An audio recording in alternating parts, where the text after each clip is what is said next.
friends, welcome to my channel Euphoric Mind. You all are listening to me, Srijita. Today I'm going to talk about such an episode of European history without which the European Revolution will remain incomplete. This revolution completely ameliorated the administrative structure of France. Yes friends, you are right. I'm going to talk about French Revolution.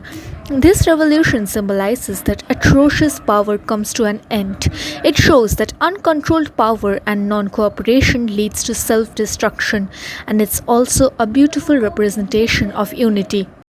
King Louis XVI was of the Bourbon family. He was born in 5th September 1638 and was married to Marie Antoinette, an Austrian princess. He was crowned in just 20 years of age. He did not have much experience on how to rule a kingdom. He made a few mistakes in decision making, and these mistakes were the reasons behind the long wars in the Palace of Versailles. He was guillotined publicly at the Place de la Concorde in 21st January 1793. Marie Antoinette was executed on 16th October 1793 in the same place in charge of treason. The French society was divided into three estates. The first estate, the clergy. This estate comprised of people who had special functions in church, for example, fathers and other members of church. They conducted and registered marriages, funeral, and also spread education among children. They owned vast land and wealth, and they also enjoyed feudal privileges by birth. The church levied a tax called tithe, which comprised of 1/10 of agricultural produce extracted from the peasants.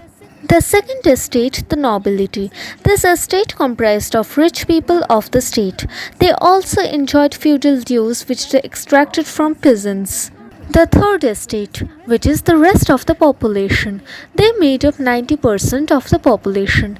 They comprised of lawyers, businessmen, merchants, peasants, artisans, etc.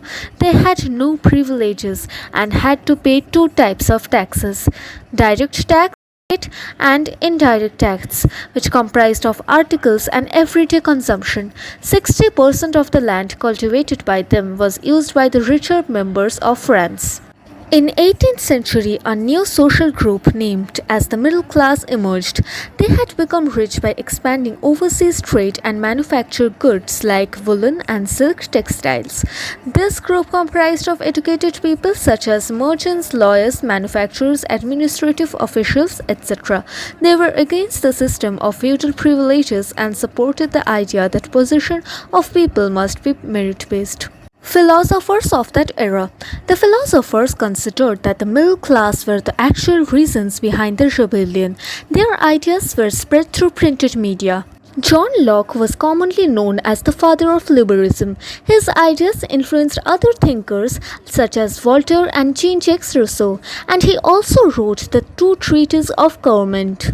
Jean-Jacques Rousseau wrote the book The Social Contract. He was not only a philosopher but also a writer and a composer. Montesquieu was a judge, philosopher, and a historian. He wrote the book The Spirit of the Laws, where he proposed the concept of separation of powers of the monarch into three wings: the legislative, the executive, and the judiciary.